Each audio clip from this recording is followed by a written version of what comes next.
Harry 2.0 is Brooklyn Beckham. Have you seen any of this action where Yes, I'm into it. Very into it because he doesn't talk to his father, fall out with the father? What Meghan never really understood, probably not even now, is that when she was cheered as a working royal, it wasn't because she was Meghan Markle, it was because she represented British royalty and all the values of the Queen and all the tradition and the 1,000 years of history. Once they realised that myself, my wife, our kids are happier outside of the institution, please just look at the fact, look at the risks, look at the threat, look at the impact that if anything was to happen to me, my wife, or my father's grandchildren, look where the responsibility lies. Royal biographer Tom Bower just dropped a shocking revelation that's got Meghan Markle fuming. My name is Meghan Sussex now.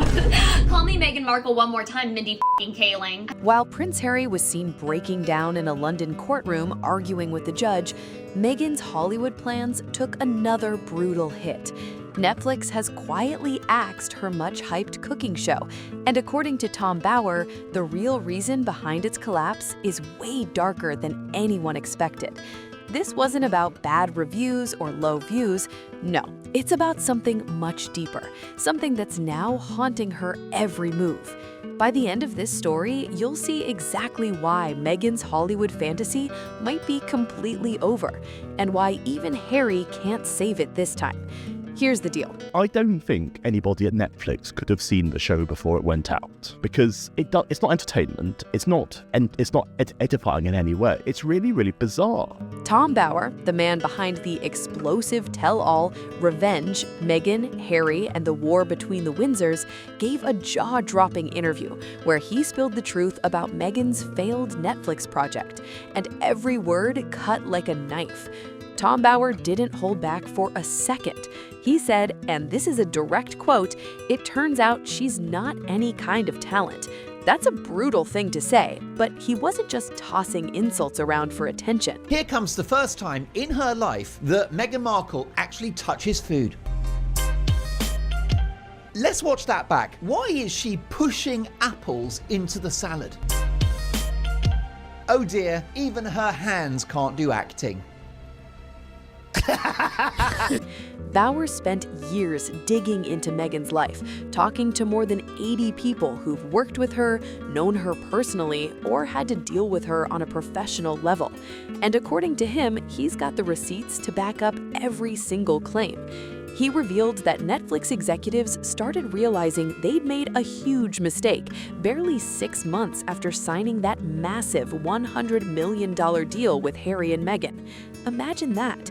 All that money and the red flags were already showing. According to Bower, it didn't take long for the higher-ups to see the truth. Meghan just couldn't create content that viewers actually wanted to watch. Her show, With Love, Meghan, was supposed to mark her big comeback, the project that would prove she could be a lifestyle queen, a mix between Martha Stewart and Ina Garten. But instead, it all fell apart before it even began. But Tom Bower pointed out something crucial.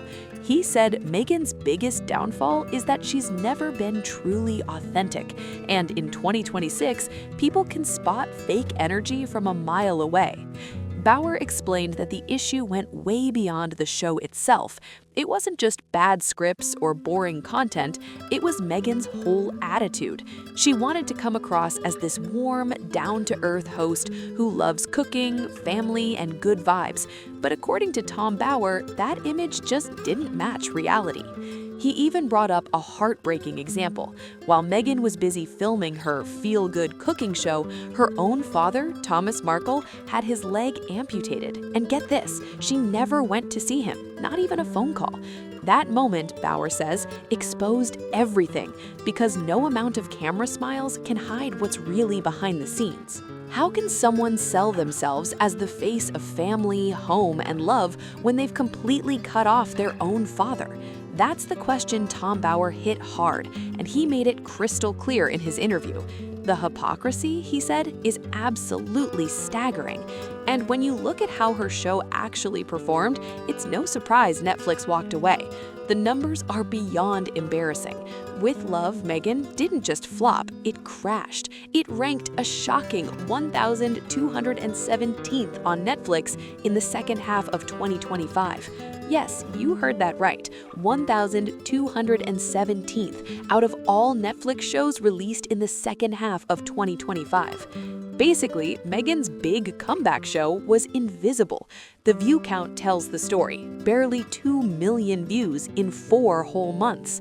That's nothing for a supposed global celebrity. To put it in perspective, I've seen small YouTube creators with no famous names attached pull way more views in just a few weeks. It's wild to think how badly this project tanked. Think about that for a second. Meghan Markle, the woman who married into the British royal family, had the world watching her every move and scored a $100 million Netflix deal, couldn't even pull decent numbers for a simple cooking show. That's unbelievable. Sure, the holiday special did slightly better, hitting about 2.4 million views, but even then, it ranked around 1,500th on Netflix's list. For someone who was supposed to be Hollywood's next big star, that's flat out embarrassing. And Tom Bower didn't sugarcoat it one bit. He said Netflix tried so hard to make Meghan work. They kept hoping she would eventually deliver that huge breakout moment, maybe a blockbuster documentary or some deep royal tell-all. What Netflix really wanted was explosive content, the kind that would rival Princess Diana's legacy or reveal royal secrets if Harry and Meghan ever split. But what did they end up with instead? According to Tom Bower, all they got was footage of Meghan arranging flowers and neatly packing pretzels into fancy bags. It was the opposite of what Netflix paid for, and that's when they knew the magic was gone.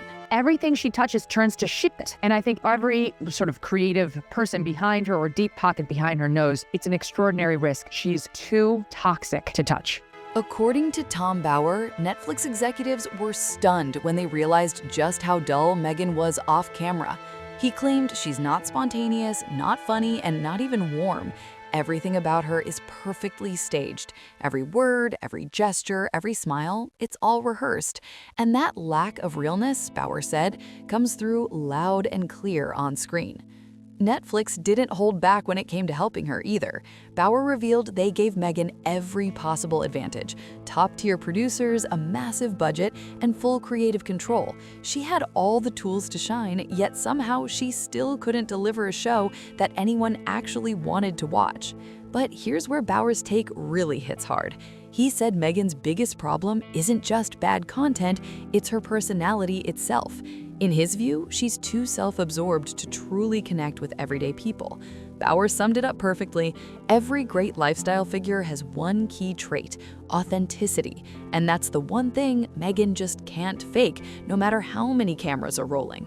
Tom Bower drew some sharp comparisons that really put things into perspective. He said Martha Stewart built her empire from the ground up, a real businesswoman who earned her success. Even Gwyneth Paltrow, who often gets called out for being out of touch, still comes across as genuinely herself. You can tell who she is, love her or not. But Meghan? According to Bower, she's just playing a role. He claims she's pretending to be someone she's not, a version crafted for the cameras, and modern audiences are simply too sharp to fall for that anymore. Bower also revealed that insiders from the Netflix set painted a troubling picture. They told him Meghan was difficult, demanding, and nearly impossible to satisfy. She reportedly forced endless retakes just because she didn't like how she looked on camera. He said she obsessed over every tiny detail of her image, her lighting, her angles, her outfits, yet didn't seem to care if the actual content was worth watching. It was all about the look, not the message. One story Tom Bower shared really says it all. He claimed Meghan insisted that her hair looked flawless in every single shot, not one strand out of place. And remember, this was supposed to be a cooking show. Real cooks tie their hair back, roll up their sleeves, and actually get messy. But Meghan wasn't thinking about food. She was thinking about the perfect camera angle. According to Bower, she wanted every frame to look like a glossy magazine cover, not like a real person cooking in her kitchen. That obsession with image, he said, was exactly why the show flopped so badly. Nothing about it felt real, from the rented mansion she pretended was her home to the rented beehives that were just props, and even the celebrity friends who looked like they'd rather be anywhere else. It was all staged. Bauer said that's the problem in one word: fake. Everything looked perfect, but none of it was genuine. And here's the real shocker. Tom Bauer revealed that Meghan is furious over Netflix pulling the plug on her show. She truly believed it was going to win awards and turn her into the next big name in lifestyle TV. In her mind, this was her moment to shine, her chance to prove she could dominate Hollywood on her own terms. But she had no clue that viewers found the whole thing dull, awkward, and nearly impossible to watch. While Meghan was quietly raging behind the scenes, Harry was across the pond in London, and according to reports, he was making an absolute spectacle of himself in court. Bauer says this moment ties perfectly into what he's been saying all along about the couple's unraveling image. Harry was testifying in his high-profile lawsuit against the Daily Mail, claiming his phone had been hacked between 2001 and 2013, years before he even met Meghan. Yet somehow all the chaos surrounding them keeps landing in the headlines together. But here's where things really went off the rails. During his court appearance, Harry reportedly argued with the judge, not once, not twice, but 3 separate times. The judge had to stop him and remind him to just answer the questions. Imagine that, a prince being scolded in open court for not following basic courtroom rules. Think about it. A senior high court judge, an expert in media law, literally had to tell Harry to calm down and behave himself. At one point, the judge even said, "You're doing what lots of litigants do. You tend to argue back. You don't have to bear the burden of arguing the case today." That's a polite way of saying, prince or not, stop talking back. But Harry couldn't hold it together. Witnesses said he grew emotional, his voice breaking as he choked up mid-testimony. Then he said something that stunned everyone. He said, "They have made my wife's life an absolute misery." It was a raw, painful moment, but also one that showed just how much this whole saga has completely consumed him. Now, here's where the whole situation starts to look strange. This entire lawsuit is about events that happened long before Meghan ever came into Harry's life. So why is he suddenly dragging her into it? The case has nothing to do with her, yet somehow she ends up at the center of his testimony. Bauer says this isn't a coincidence, it's a pattern. He claims Harry is so deeply influenced by Meghan that even when he's supposed to focus on his own legal fight, he can't help but make it about her. Bauer put it bluntly, Harry doesn't seem to think for himself anymore. And here's the twist. Meghan didn't even show up for moral support. She stayed in California, roughly 5,000 miles away, posting on Instagram while her husband faced the court alone. Bauer says that speaks volumes. In his words, Meghan treats Harry like a puppet, and this courtroom moment, he claims, was just more proof of who's really pulling the strings. Well, I think it was inevitable, and I'd seen this coming for a long time based on the very few times that I actually watched 5 minutes of 1 or 2 or 3 or 4 episodes, and it just struck me as like completely empty, completely fake, and I knew it was only a matter of time before this would happen. Picture this. Harry was in that London courtroom crying about how the press ruined his wife's life, while Meghan was reportedly back in California, lounging by the pool and posting selfies. The contrast is wild, and the hypocrisy is hard to ignore. Harry stood there claiming the media had commercialized his private life, but this is the same man who released a 400-page memoir, Spare. In it, he exposed deeply personal details, from talking about his brother William's private medical info, to openly admitting his past drug use, to revealing how he lost his virginity, and even sharing private family text messages. Tom Bauer has been calling out this double standard for ages. He says you can't sell your story to Netflix, sit down with Oprah, and cash in on a tell-all book, and then turn around and cry that your privacy's been violated. It's that contradiction, Bauer says, that makes people stop taking Harry and Meghan seriously. That's just not how it works, and people everywhere are calling it out loud and clear. The backlash has been absolutely savage. It seems like the public has finally had enough, and they're no longer buying what Harry and Meghan are trying to sell. One viral comment, which racked up over 1,400 likes, summed it up perfectly. If Harry wanted privacy, he wouldn't have released Spare. Another person wrote, "Court is for facts, not feelings," and that one pulled in more than 400 likes on its own. People aren't showing sympathy anymore. They're calling it like they see it. Viewers are saying Harry and Meghan keep playing the victim when there's nothing left to be victims about. And honestly, it's hard for many to feel sorry for the ultra-luxury lifestyle they keep choosing. Commenters have also pointed out the staggering hypocrisy. Harry exposed his brother William's private life, his sister-in-law Catherine's messages, his father's emotions, and even stories about his ex-girlfriend. Yet now he insists his privacy is sacred. People aren't buying it. And when it comes to Meghan's canceled Netflix show, the online reactions are even brutal, with viewers roasting every detail of how fake it all looked.